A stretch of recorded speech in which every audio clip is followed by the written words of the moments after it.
बिस्मिल्लाहिर्रहमानिर्रहीम। सही बुखारी हदीस नंबर 989। अदी बिन साबित ने खबर दी, उन्होंने कहा कि मैंने सईद बिन जबीर से सुना, वो इब्ने अब्बास रदी अल्लाह अन्हु से बयान करते थे कि नबी करीम सल्लल्लाहु अलैहि वसल्लम ईद उल फित्र के दिन निकले और ईदगाह में 2 रकत नमाज ईद पढ़ी। आप सल्लल्लाहु अलैहि वसल्लम ने न इससे पहले नफिल नमाज पढ़ी और न इसके बाद। आप सल्लल्लाहु अलैहि वसल्लम के साथ बिलाल रदी अल्लाह अन्हु भी थे।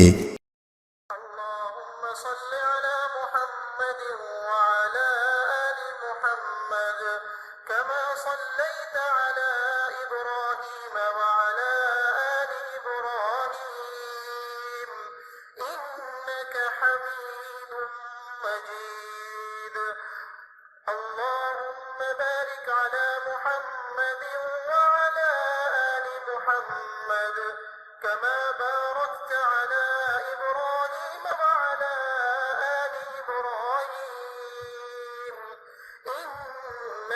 حميد مجيد।